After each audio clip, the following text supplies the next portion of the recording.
Bom dia na paz do Senhor. Vamos hoje começar a falar do livro de 2 Reis. Nós estamos lendo a Bíblia em ordem cronológica nesse ano e estamos comentando também em ordem cronológica, sempre procurando comentar a leitura do dia. E vamos falar então um pouquinho do que é esse livro de 2 Reis e depois já vamos entrar no capítulo 1 e no 2, que são os capítulos finais aí falando sobre o profeta Elias, para entendermos um pouquinho melhor. Nós precisamos saber que inicialmente no original, lá no hebraico, na Bíblia hebraica, não tem essa divisão de 1 Reis e 2 Reis. É um livro só, tá? Essa divisão foi feita depois, quando a Bíblia hebraica passou a ser traduzida. E para ficar mais fácil de identificar e localizar e um entendimento melhor da estrutura do livro, então foi feita essa divisão. Não muda nada o conteúdo, não muda em nada o entendimento, apenas facilita realmente que nós encontremos as coisas aí nessa divisão de livro. Então, enquanto que em 1 Reis nós temos ali ainda o reinado único, só é dividido mais na metade do livro. No livro de 2 Reis, nós temos então bem claro a divisão do reino, qual rei que é do norte, qual rei que é do sul, está bem claro isso. Mas o livro de 2 Reis, ele tem um tom bem mais triste do que o de 1 Reis. O livro de 2 Reis, ele tem uma história triste, porque ele vai falar do final do reino, do cativeiro. Então nós vamos ver primeiro o fim do reino do norte, que ele dura só 200 anos, que é levado cativo pela Assíria e acaba ali. Vamos ver também quando acaba então o reino do norte, quando ele se encerra com a destruição ali de Samaria, com o povo sendo levado cativo, nós vamos ver então os profetas falando no reino do sul e avisando, se arrependam ou então vai acontecer o mesmo com vocês. E o que nós vamos ver no livro de 2 Reis? Que rei após rei, o pecado, a idolatria e a maldade só aumentaram. Um rei após rei. No reino do norte e no reino do sul também. Mas como o reino do norte foi o primeiro a ser destruído, entendemos que a maldade e o pecado e a idolatria no reino do norte foram muito maiores do que no reino do sul. E a colheita veio, porque tudo que a gente planta, a gente colhe. A colheita triste, porque no reino do norte, depois ali que teve a divisão, durou só 200 anos. E a colheita foi em forma de destruição e cativeiro, foram levados cativos. A Assíria atacou Israel, ali no ano mais ou menos 722, por aí, dependendo do historiador, dominou as terras de Israel de forma permanente, e o reino do norte então deixa de existir. E eles levaram esse povo todo cativo para a Síria, esse povo virou escravo, esse povo foi dominado, eles precisaram viver lá debaixo do domínio assírio. Alguns poucos judeus conseguiram fugir do reino do norte durante essa invasão da Assíria, conseguiram fugir, foram para Judá, mas ao invés de ir para Judá e aí realmente servir e adorar a Deus, não, se dispersaram e foram adorar ali uma mistura de deuses. E foi assim também que surgiram os samaritanos, embora eu não vá falar hoje sobre os samaritanos, mas foi nessa época que surgiram os samaritanos, da forma como vamos ouvir falar deles depois. Eles não serviam a Deus com exclusividade. Depois, então, que o juízo do norte, ou seja, os reis do norte foram cada vez piores, cada vez mais perversos, cada vez mais voltados à idolatria e ao pecado. Os profetas falando aqui com eles, não ouviram, não obedeceram a Deus. Veio o juízo, os profetas falavam, se vocês não servirem a Deus, Deus vai pesar a ira em cima de vocês. Veio então essa invasão da Assíria, destruiu com o Reino do Norte. Aí depois disso, então, nós vamos ter o livro de 2 Reis todo voltado para o Reino do Sul, para Judá, mostrando ali que os profetas também estavam falando aqui sobre o juízo de Deus. Então, Reino do Norte e Reino do Sul, durante 200 anos, os dois existiram. E nos dois, os profetas estavam profetizando o juízo de Deus se não se convertessem, tanto aqui no Norte como aqui no Sul. Quando o Norte deixa de existir, a atenção então do livro de 2 Reis volta-se todo aqui para o reino de Judá, para o Reino do Sul, que durou mais 100 e poucos anos só, a mais que o Reino do Norte. Ezequias e Josias se destacaram muito nessa segunda parte aqui da história de 2 Reis. Eles fizeram muitas reformas. Josias, sendo um rei novinho, ele fez muitas reformas, realmente chamaram o povo para o arrependimento, mas não foi o suficiente, porque a idolatria, o pecado já estava de forma tão cultural que o povo não teve forças. Os reis, esses dois reis em específico, não conseguiram trazer o povo de volta para Deus. Isso é muito triste. Lá com Paulo nós aprendemos em Romanos 12:2 que nós devemos renovar a nossa mente, não nos conformar com o pensamento do mundo. Então é muito isso, muito que o povo de Judá passou. Eles já estavam com a mente no formato do povo que não servia a Deus.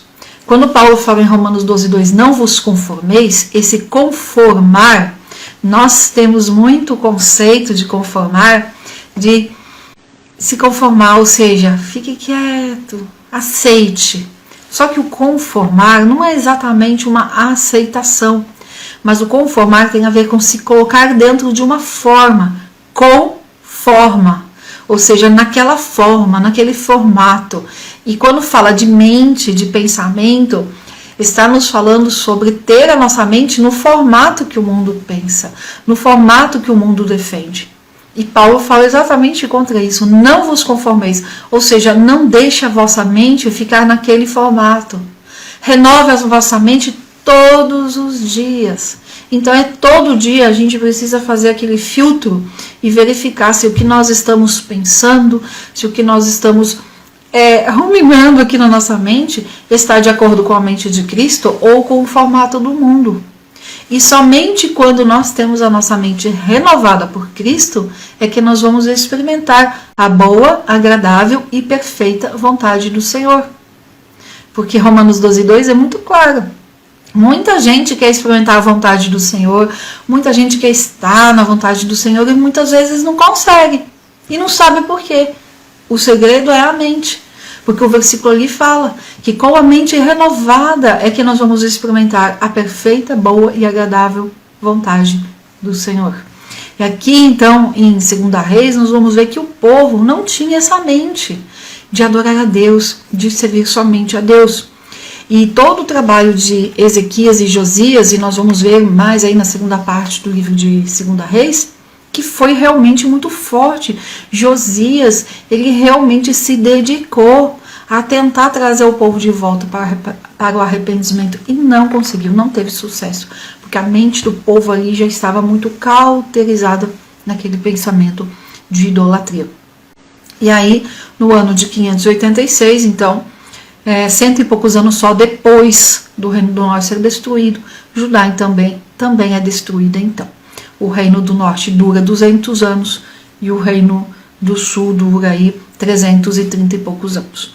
Nabucodonosor vem da Babilônia, cerca Jerusalém, destrói, saqueia principalmente o Templo de Salomão, leva as coisas dali, os utensílios, os móveis, leva todas as coisas, leva o povo cativo e nessa saída, depois de saquear o templo, é colocado fogo, então, ali no Templo de Salomão e em grande parte de Jerusalém. Lá no Telegram, onde eu coloco os vídeos da Aline, eu já coloquei um vídeo lá que mostra o Templo de Salomão e mostra uma partezinha, não sei se alguém assistiu e viu, que a Aline fala assim, olha ali, as pedras escuras são pedras do incêndio, do fogo. Então, por 2 momentos Jerusalém passa por fogo, né, por incêndio. Quando Nabucodonosor entra aqui em Jerusalém, nesse ano aqui de Segunda Reis, né, que Segunda Reis vai relatar, e depois, no ano 70 depois de Cristo, então Jerusalém novamente é invadida, cercada, destruída e passa pelo fogo. E aí lá no canto, num dos cantos do Muro das Lamentações, tem umas pedras gigantescas lá, que eram do Templo de Salomão, e elas estão escurecidas. E esses escurecidas ali é pelo fogo que elas passaram. Então, o livro de Segunda Reis é um livro que nós vamos ver muito juízo de Deus. Nós vamos ver muito assim a ira de Deus pesando contra o povo, porque o povo não escuta a voz de Deus através dos profetas.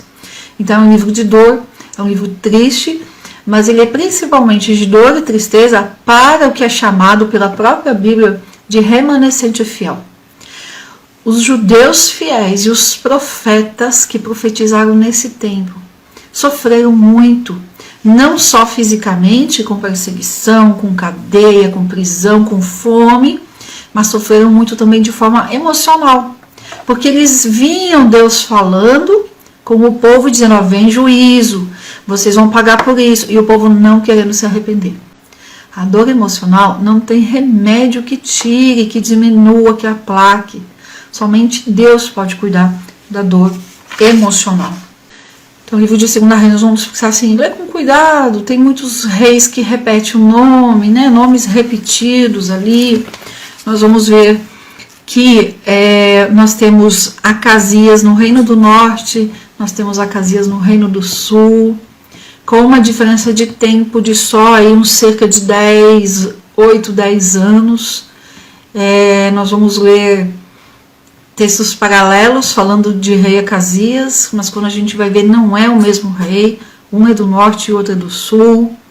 Nós vamos ver nomes parecidos, nós vamos ver, tem, por exemplo, Jorão no Reino do Norte e Jeorão no Reino do Sul.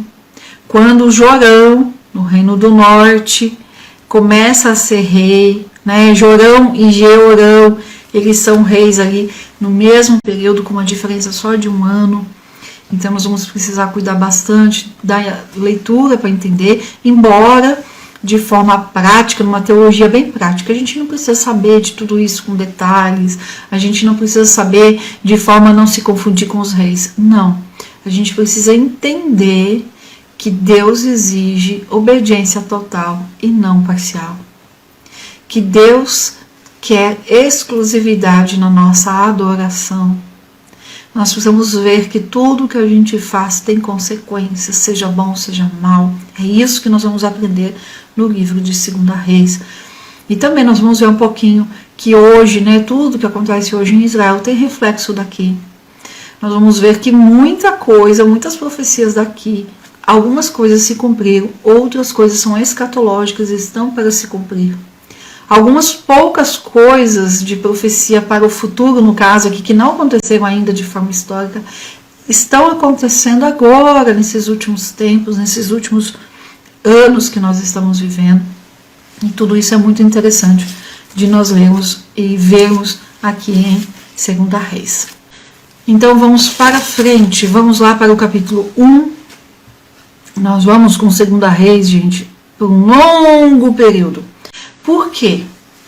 Porque aqui em Segunda Reis, então, que é essa fase pior dos reinos de Israel, do reino de Israel e do reino de Judá, começam a surgir os profetas. Na divisão da nossa Bíblia, nós temos, né, o Pentateuco, aí aqui o que são chamados pelo cânon cristão de livros históricos, depois nós temos os livros de sabedoria e poéticos, né, que é Jó, Salmos, Provérbios, Eclesiastes, Cantares. Depois nós vamos ter os profetas maiores e depois os profetas menores. Só que na linha cronológica não acontece dessa forma. Na linha cronológica acontece mais parecido com a ordem que está na Bíblia hebraica. Na Bíblia hebraica nós temos uma outra divisão, que é o seguinte: nós temos os profetas chamados de anteriores e os profetas chamados de posteriores. O que significa isso? São os profetas ali que surgem antes da destruição do Reino do Norte. E nós vamos então agora começar a ler sobre esses profetas, porque nós estamos lendo em ordem cronológica. Então, conforme as coisas vão acontecendo. Então, eu preciso explicar isso aqui bem agora, para a gente ter essa noção, que é importante. As pessoas muitas vezes falam, eu li Reis, aí falou da destruição do reino, aí agora eu tô aqui em Isaías e tá falando de Judá, tá falando de Israel, tá falando não sei do que, não tô entendendo. Então é por conta disso. Quando nós chegarmos ali em 2 Reis 14, por exemplo, nós vamos interromper a leitura de 2 Reis para ler a história de Jonas. Porque a história de Jonas, ela acontece ali no meio do caminho, quando ainda tinha o povo. E é importante nós lermos Jonas no meio de 2 Reis, porque nós vamos entender porque que Jonas ficou irritado com Deus. Porque que Jonas não queria entregar a profecia para o povo de Nínive. Então nós vamos entender, vamos entender melhor quando é colocado no meio da história em que acontece, que é em 2 Reis 14. Quando passarmos de 2 Reis 15, nós vamos começar a ler Isaías. Então, quais são os 3 profetas chamados pela Bíblia hebraica de profetas anteriores? É Isaías, Jeremias e Ezequiel. E alguns profetas menores aí também. Então, nós vamos ler esses profetas conforme as profecias deles vão acontecendo para o reino que está ali em foco no livro de 2 Reis. Vamos ler Oséias e vários profetas. Então, de agora em diante, vai misturar essa parte aí de reis com os profetas que profetizaram. A maioria dos profetas que virão, esses profetas chamados de literários, a maioria deles, eles profetizam para um reino específico. Então, ou eles profetizam para o reino do norte, que é o reino de Israel, ou eles profetizam para o reino do sul, que é Judá. Alguns poucos vão profetizar em 2 lugares. Elias, nós vimos, Elias é um profeta oral do reino do norte, então ele profetiza para o reino de Israel, mas nós vimos na live de ontem que ele mandou, teve um escrito de Elias, ele deve ter mandado ali por escrito uma profecia para o reino do sul, para Judá. Então isso pode acontecer sim, o profeta é de um reino, mas eventualmente, pontualmente, ele vai no outro reino e profetiza ali, sempre por ordem do Senhor. Então, só para a gente entender que de agora em diante nós vamos ter uma leitura assim, não direta, porque justamente estamos lendo em ordem cronológica. Elias reaparece aqui então, em 2 Reis capítulo 1, Deus fala com Elias, mas vamos ver aqui o iniciozinho, Então, Acabe morre ali na guerra, onde ele estava vestido de soldado comum. Os cachorros lambem o sangue de Acabe, como um juízo ali de tudo o que ele tinha feito, pervertido e desobedecido. E depois da morte de Acabe, então, Acasias reina no lugar dele. Acasias é o filho. E Moabe se revolta contra Israel. Está ali no versículo 1. E um belo dia, Acasias está lá no quarto dele. E esse quarto dele é um quarto no alto. Então é um quarto que possivelmente tinha um terraço, uma varanda, algo assim. E ele certamente vai ali fazer alguma coisa, por algum descuido. Nós sabemos que é juízo de Deus. E por alguma coisa ele cai. Está ali versículo 2, e Acasias caiu pelas persianas de uma sala da casa que tinha em Samaria. Sabemos que não eram persianas do jeito que nós temos hoje, mas possivelmente ali eram mais parecidas com grades, tá? Do que seria uma varanda, ou do que seria algum tipo ali de solar, alguma coisa assim. Caiu então por ali e adoeceu, e enviou mensageiros e lhes disse: vão e perguntem a Baal-zebub, deus de Ecrom, se acaso sararei desta enfermidade. olha na Bíblia de vocês para ver o que está aí nesse versículo 2, se está desse jeito. Eu tenho uma versão aqui que fala assim, né? E caiu Acasias pelas grades de um quarto alto que tinha em Samaria e adoeceu. Então ele teve um acidente doméstico ali, né? Ele teve algo da parte do Senhor. Deus permitiu isso para que Deus, de uma certa forma, falasse com ele. Então Deus nunca tratou com um rei de Israel ou com um povo de forma injusta, e nem com a gente. Deus sempre fala antes, Deus dá oportunidade ao arrependimento. Deus é um Deus de misericórdia. Vale nós termos a humildade como foi Josafá e aprender a ser humilde. Olha só, aí, né, nessa situação, ele fala para os mensageiros dele: vou e pergunte a Baal-zebub, Deus de Ecrom, se acaso sararei desta enfermidade.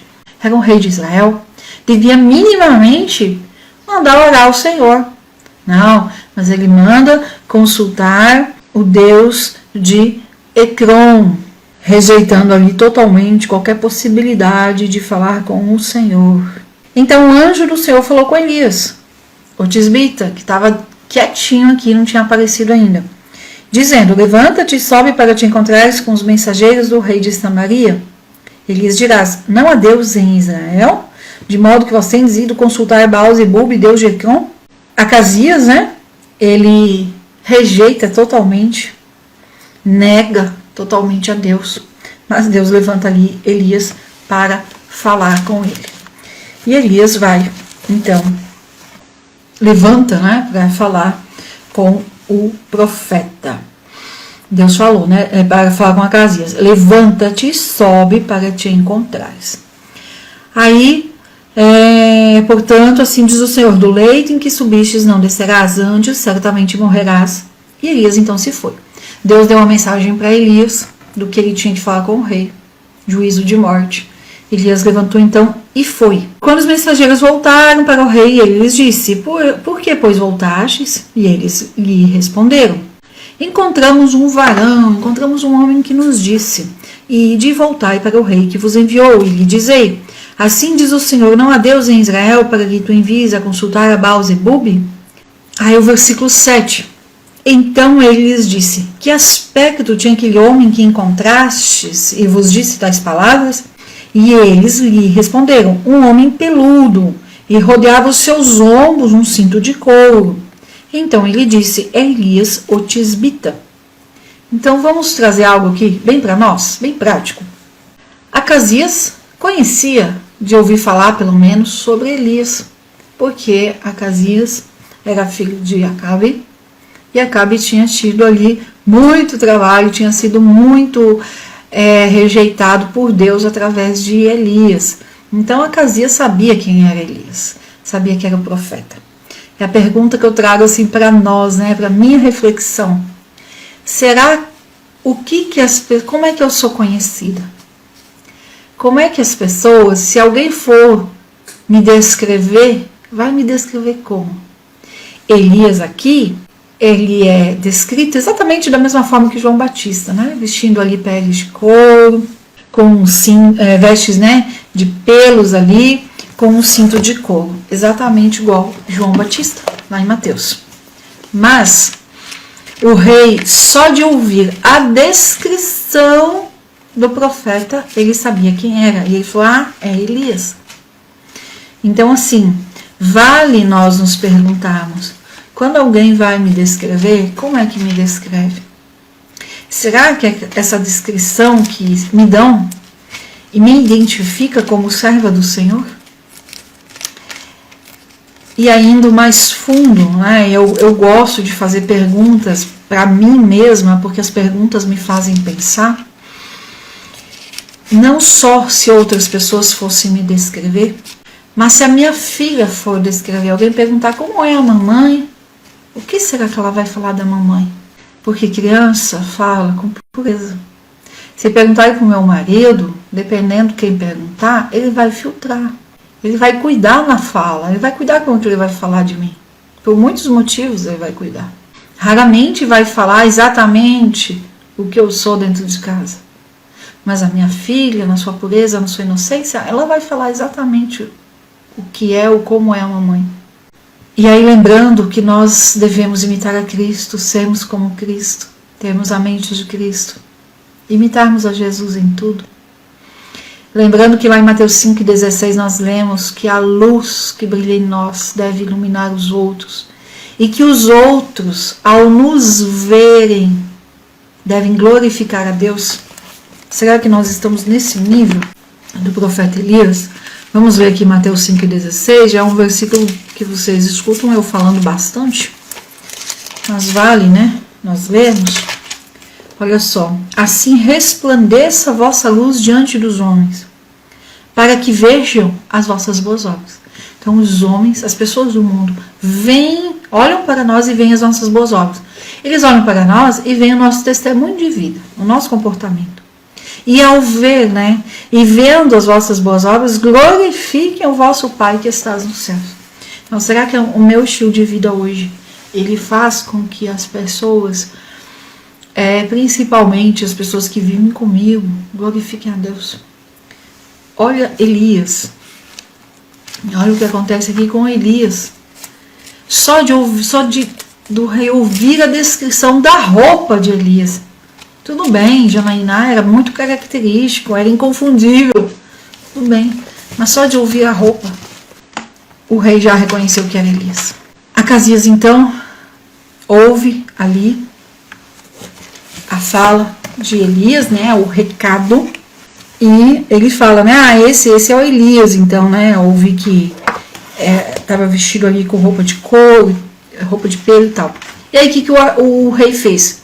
Versículo 9, enviou logo a ele um capitão de 50 com seus 50 soldados, o qual subiu a ele, e eis que ele estava assentado no cume do monte. E o capitão disse, homem de Deus, o rei manda dizer que tu desças. E ele lhes respondeu, se eu sou, pois, homem de Deus, desça fogo do céu e te consuma com os teus 50. E desceu o fogo do céu e consumiu. Então teve a primeira leva, 50 mais um, né? 50 mais o líder, mais o capitão, morreram ali pelo fogo. Depois o rei mandou novamente outro capitão com mais 50 e a mesma coisa, né? Homem de Deus, o rei manda dizer, desce. E Elias fala, se eu for homem de Deus, desça fogo do céu. E tornou e enviou um terceiro capitão de 50. Muitas vezes nós somos colocados numa situação de que precisamos obedecer. Mas temos que cuidar do coração. Eu tenho a impressão que se vier uma lei e disser assim, como teve, né, no tempo do Holocausto, como já teve em tantos acontecimentos na história da humanidade, o rei, a autoridade, o presidente, o ditador, não importa, vem e fala, olha, eu quero que aconteça tal coisa. Tem gente que vai e faz com gosto. Então, o que dá a entender, né, aqui desses dois grupos de 50 que morreram ali com seus líderes? O rei mandou, eles foram obedeceram, sabe? Obediência cega. Não falaram nada, não fizeram nada. Eles fizeram essa escolha de obedecer ao rei. O terceiro grupo que chega, eles precisam obedecer ao rei, porque principalmente, hoje vai para cadeia se não obedece, né? No caso, por exemplo, do exército e tal. Mas aqui, se não obedecesse ao rei, morria imediatamente. O terceiro grupo vem e eles precisam obedecer, mas a postura é diferente, porque a escolha é diferente. Vamos ver aqui, ó, os versículos 13. E tornou e enviou um terceiro capitão de 50 com seus 50. E subindo aquele terceiro capitão de 50, ficou de joelhos diante de Elias. Olha a atitude humilde. Os outros chegaram e falaram assim, ô Elias, desce que o rei mandou você descer. Ponto. O terceiro veio, se pôs de joelhos com humildade e rogou a Elias dizendo, homem de Deus, rogo-te que seja de valor diante dos teus olhos a minha vida e a vida desses 50 servos. Desceu o fogo do céu e consumiu os outros 102, né? Seus 50 com os seus 50, seja agora a minha vida de valor diante dos teus olhos. Então disse o anjo do Senhor a Elias, desce com ele. E não tenhas temor por causa dele. Elias então se levantou e desceu com ele até o rei. Olha que lindo. Ele só preservou a vida dele e mais a vida dos outros 50 soldados porque ele fez uma escolha diferente. Ele precisava obedecer ao rei, mas a forma de falar, a forma de tratar, o cuidado, porque era um servo do Senhor, foi 100% diferente. E por conta disso, dessa sua humildade, desse seu cuidado, da escolha que ele fez de como falar com Elias, Deus preservou a vida dele e dos outros 50 e mandou então Elias descer e ir junto ali com ele para falar ao rei. E aí Elias foi até o rei e chegou lá, né, e falou a mesma coisa. Você negou a Deus, você não procurou falar com Deus, você foi lá querer falar com o Deus de Ecrón. Aqui existe Deus, há um Deus em Israel para consultar a palavra. Então, você não vai descer do leito com vida, você vai morrer. E aí nós vemos no versículo 17, com efeito Acasias morreu, conforme a palavra do Senhor que falou a Elias, e reinou em seu lugar Jorão, no segundo ano de Jeorão, que eu acabei de falar na introdução de 2 Reis, filho de Josafá, rei de Judá, porque Acasias não tinha filho. Então ele foi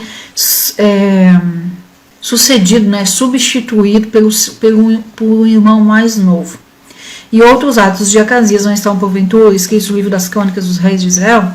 Então assim nós terminamos esse primeiro capítulo de 2 Reis.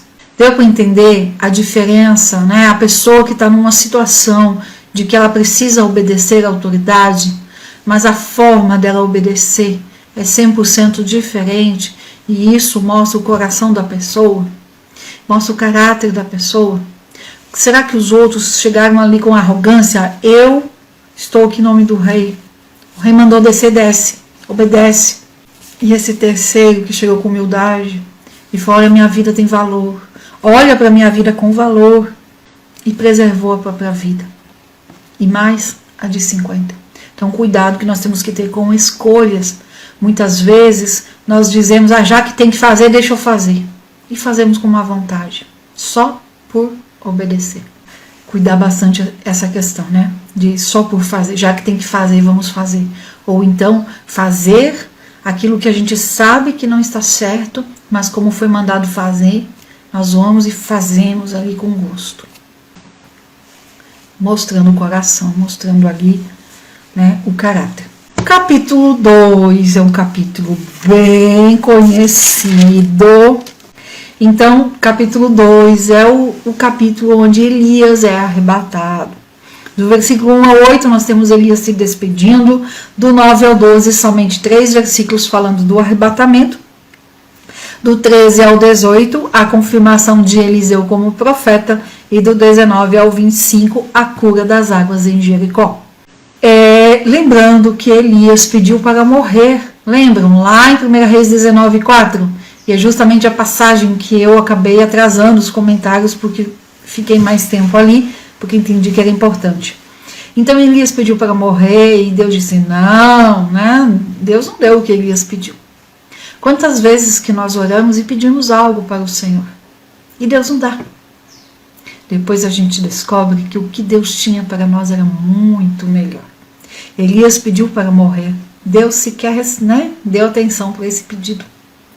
E depois ele foi elevado aos céus. Não conheceu morte física conforme ele tinha pedido. Que lindo. Só tem 2 homens no Velho Testamento que passaram por isso, que foi justamente Enoque, que Deus para si o tomou, e Elias. E o que nós vamos ver aqui então? Elias se despedindo. Versículo 1. E aconteceu que quando o Senhor quis elevar Elias em um redemoinho ao céu, Elias vinha com Eliseu de Gilgal. Eliseu, né, desde que tinha sido chamado por Deus lá no finalzinho de 1 Reis 19, Eliseu ficava ali grudado com Elias. E Elias e Eliseu conviveram, estiveram juntos por 10 anos.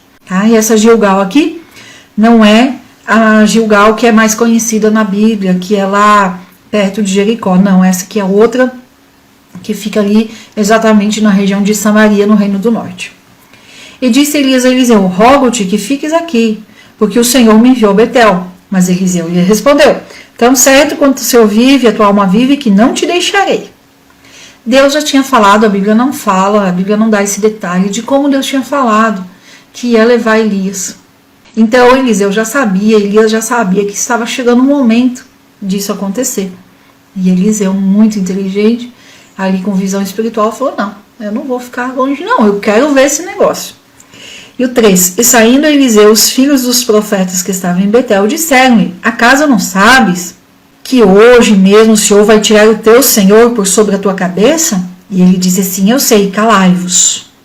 A Bíblia não fala também como esses profetas ali em Betel a gente sabe que tinha, pela história extra-bíblica, a Bíblia cita a escola de profetas, mas não dá nenhum detalhe, mas a gente sabe por livros extra-bíblicos que existiu uma escola de profetas em Betel que foi fundada por Samuel. Então esses profetas eram de lá dessa escola. E a Bíblia também não fala como eles sabiam que tinha chegado o momento de Deus levar Elias. Tá? Eles perguntam para Eliseu: acaso não sabes que hoje mesmo o Senhor vai tirar o teu Senhor?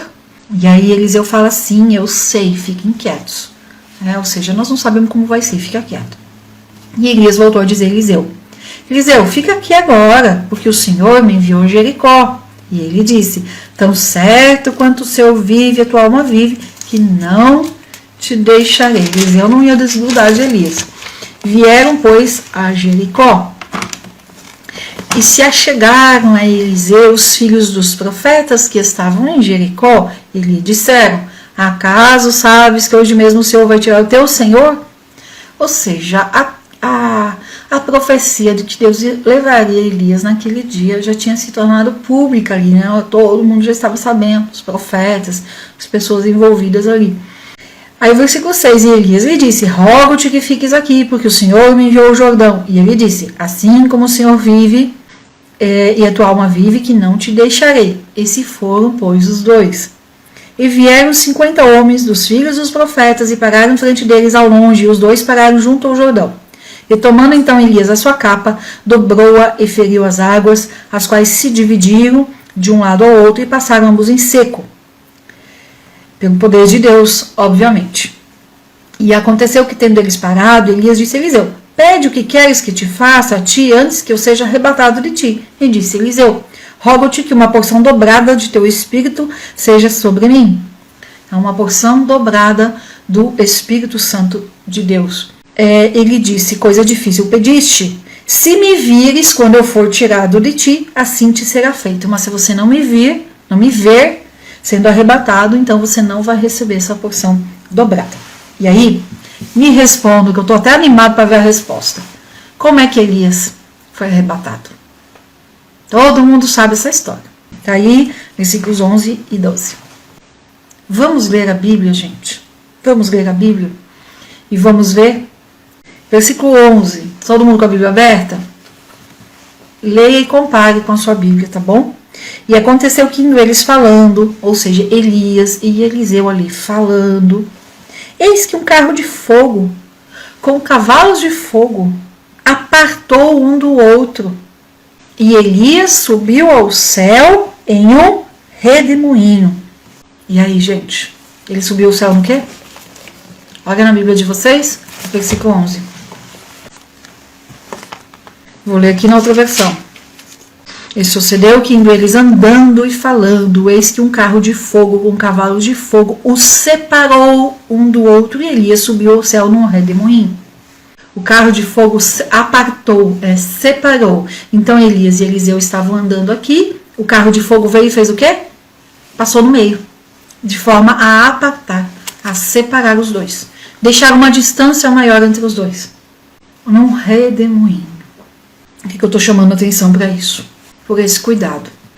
Pode ser que ele estava no carro de fogo e o carro de fogo levou ele para o céu? Pode ser que sim. Mas a Bíblia não fala isso. A Bíblia fala que ele subiu no redemoinho. Mas a gente conhece a história como que Elias indo no carro de fogo. A Bíblia não... O que eu quero chamar a atenção é que assim, a Bíblia não é clara nesse ponto. Podemos ler em qualquer versão. Não é clara. O que vai falar do carro de fogo é sempre que o carro de fogo separou os dois profetas. mas não fala que Elias entrou no carro de fogo, que o carro de fogo passou embaixo, assim, sabe? E pegou Elias e levou. Pode ser que sim? Pode ser. Pode ser. Mas o texto aqui deixa claro que o carro de fogo foi usado para separar os dois, para ter uma distância entre os dois. E aí o Elias subiu num redemoinho, ou numa tormenta. Algumas versões pode ser que fale tormenta. É isso que eu quero chamar a atenção aqui. Para nós, né, cuidarmos, para ler exatamente o que está ali. E aí lá em Atos dos Apóstolos, tem uma passagem que eu gosto muito, muito, muito, que nós devemos aprender a fazer isso. Atos 17, está todo circulado, porque eu quero ser, né? Eu quero sempre ser como esse povo de Bereia. Capítulo 17, versículo 11. Prestem atenção. A gente escuta muitos ensinos e muitas pregações sobre isso. Eu entendo ali a colocação naquele momento, mas na maioria das vezes é porque a própria pessoa que está falando, ela não se atentou para esse detalhe. Que pode ser, é igual Elias na tal da depressão. Eu falo, né, possivelmente teve, porque a Bíblia não é clara, então a gente não pode afirmar. Então aqui a gente não pode afirmar 100% que ele subiu no carro de fogo, porque a Bíblia não é clara. A Bíblia é clara no sentido de dizer que o carro de fogo separou os dois e que ele subiu no redemoinho. Se no redemoinho tinha um carro de fogo também, não sei. Ou se o carro de fogo saiu em disparada e sumiu no... Não sei, não sei, né? A Bíblia não fala. Atos 17, versículo 11. Pensa na cena, tá bom? Vamos pensar na cena? Paulo está em Bereia. Gente, o apóstolo Paulo, ensinando. Se fosse eu ia ficar assim, ó. Eu não ia nem piscar, ouvindo Paulo. Eu leio as cartas de Paulo e já fico, né? Assim. Imagina ouvindo pessoalmente. Eu não ia nem piscar. Mas olha os crentes de Bereia, o que eles faziam. Versículo 11. Ora, estes foram mais nobres do que os que estavam em Tessalônica. Ou seja, os crentes de Bereia, as pessoas de Bereia, foram mais nobres do que os de Tessalônica. Porque de bom grado receberam a palavra, examinando cada dia nas Escrituras se estas coisas eram assim.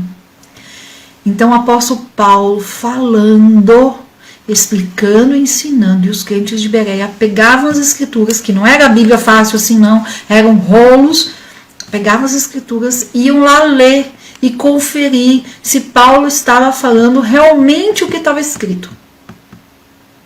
Não é que estavam duvidando de Paulo, não. É que eles acreditavam mais na palavra de Deus.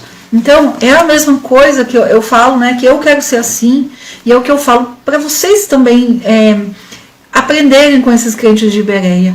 Ouviu alguma coisa da Bíblia? Ouviu algum ensino? Ouviu uma pregação, um vídeo? Não importa o que seja. Abra a Bíblia e vai lá ver se é do jeito que a pessoa está falando. Se realmente está ali. Inclusive eu falando, abra a Bíblia e confere. Porque o melhor jeito de ver isso, claro que muitas vezes a gente lê, a gente não entende, então a gente precisa procurar, precisa ouvir uma pessoa, procurar um vídeo, uma live, né, de comentando a Bíblia, como acontece aqui. Você precisa ouvir uma explicação, fazer pesquisa, como eu faço, né, abrir aqui um tanto de livro, porque tem um livro que fala uma coisa, outro livro que fala outra, então a gente abre vários e vai ali tentar entender. Isso é preciso fazer. Mas primeira coisa, antes de qualquer outra coisa, ler na Bíblia aquela passagem para ver se está do jeito que é. Então aqui tem a questão do carro de fogo, tem as pessoas que falam que não cai uma folha da árvore sem a permissão de Deus. É claro que não cai, porque a gente sabe que Deus está no controle de todas as coisas, mas essa fala de que não cai uma folha da árvore sem a permissão de Deus não está escrito na Bíblia. E as pessoas falam que tá lá em Salmos, citam até Salmos. Tem gente que eu já vi citando Salmos e não está. Essa sobre a folha da árvore não está na Bíblia. Então nós precisamos aprender aí com os crentes de Bereia. Não importa quem seja, né? Eles ficaram conferindo com Paulo. Que eu, se fosse Paulo, eu não ia ter que dar conta de ficar conferindo Bíblia com Paulo falando, não. Né? E eles fizeram isso. Então que nós aprendamos a olhar, aprender, né? A conferir o que as pessoas estão falando. E aí a gente foge de falsos ensinos, de coisas ensinadas de forma errada. Que Paulo também nos fala sobre isso lá em Efésios 4, né? Ventos de doutrina, ensinos errados, ensinos errôneos, entendimentos errados. Quando a gente confere na própria palavra de Deus, a gente consegue fugir e se afastar desses ensinos, tá bom? E aí Elias então é levado, né? E vendo-o, Eliseu clamava: meu pai, meu pai. Olha o versículo, né? O 12. Vamos ler então. Então o 11 fala: e Elias subiu ao céu em um redemoinho. No original, essa palavra redemoinho significa tormenta, que pode ter sido ali vento muito forte, tá? Não tem menção exatamente de redemoinho no original do hebraico. E vendo, versículo 12, vendo Eliseu, clamava: meu pai, carros de Israel e seus cavaleiros. E nunca mais o viu, e agarrando as suas próprias vestes, rasgou-as em duas partes. Eliseu rasgou-lhe as próprias vestes, mostrando ali então que ele não era mais um aprendiz, porque a roupa dele era de aprendiz. E levantou a capa de Elias, né, o manto ali, a capa tinha ficado, que ele usou para dividir ali as águas no Rio Jordão. E parou à margem do Jordão, e tomando a capa de Elias, que dele tinha caído, feriu as águas e disse: onde está o Senhor, o Deus de Elias? E assim, do mesmo modo de Elias, as águas apartaram-se de um lado para o outro, e Eliseu passou. E vendo os filhos dos profetas que estavam em Jericó, disseram: o espírito de Elias repousou sobre Eliseu. Se inclinaram diante dele até a terra, e lhe disseram: eis que há com seus servos 50 homens valentes, deixai-os agora procurar Elias. Possivelmente o levantou e o lançou em algum monte. Então, o que acontece? Os outros profetas não viram os carros de fogo, não viram o carro de fogo e os cavaleiros, viram o redemoinho, né? Essa tormenta, viram esse vento. E disseram o quê? Pode ser que o redemoinho pegou Elias aqui e jogou para algum monte, então deixa a gente ir lá procurar. E Eliseu disse que não, né? Disse que não os envieis. Mas eles ficaram ali pedindo tanto, insistindo. O versículo 17 fala que eles importunaram Eliseu, até que envergonhado ele acabou dizendo: vai, vamos lá buscar. Ele sabia que não ia adiantar. E quando voltaram para ele, que tinha ficado em Jericó, eles disseram que não tinha encontrado, e aí ele respondeu: não vos disse eu que não fosseis? E aí os homens disseram para Eliseu: a situação dessa cidade é boa, como o meu senhor vê, mas as águas são más e a terra é estéril. E ali começa então o ministério do profeta Eliseu. O ministério do profeta Eliseu vai daqui, do versículo 19 do capítulo 2, até o capítulo 8 de 2 Reis. E aí ele pede então que traga botija, coloque um pouco de sal ali, e acontece então o primeiro milagre, que é as águas ali, as águas amargas, né? Esse manancial envenenado que tinha ali, essas águas então são curadas, elas são transformadas. O versículo 22 fala: e foram saradas as águas até hoje, conforme a palavra que falou Eliseu. E depois saiu dali a Betel, subindo pelo caminho, e aí teve ali a situação que ele foi chamado ali de calvo, né? De careca. Versículo 23, que é até interessante de ler, os meninos chamando ele de calvo, que obviamente em hebraico é outra palavra, que é uma palavra pejorativa, chamando ali de careca. Não significa, obviamente, que Eliseu não tinha nenhum cabelo, né? Mas era uma palavra de desprezo, né? Pode ser que fosse só uma falha, enfim, não é uma palavra que diz que não tinha cabelo nenhum. Mas é uma palavra usada para pessoas, para homens até 40 anos. Isso é interessante no hebraico. E foi a palavra que foi usada para Eliseu, dando a idade dele, aí a faixa etária dele de 30 e poucos anos, perto dos 40.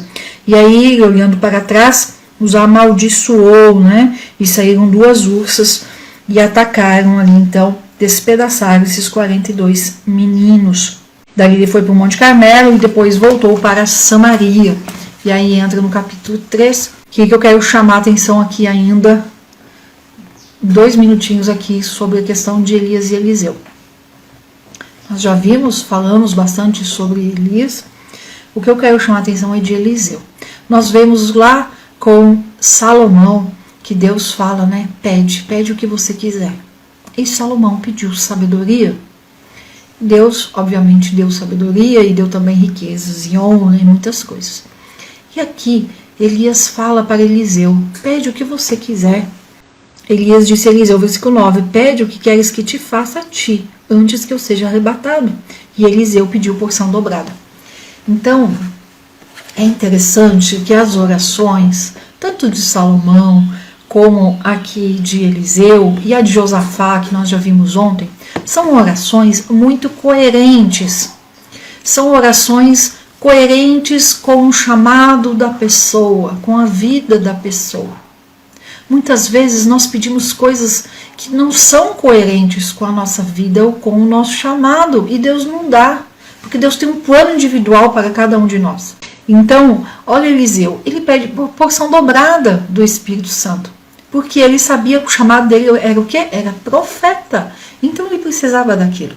Salomão pediu sabedoria, porque o chamado dele, ele tinha sido constituído rei, ele precisava cuidar do povo. Então Deus dá. Josafá, como um rei guerreiro que estava ali diante de uma guerra, não sabia o que fazer e reconheceu que as suas forças eram fracas, ele pediu para o Senhor olhar por eles e ajudar nessa questão de força, de fraqueza, de estratégia, de falta de estratégia.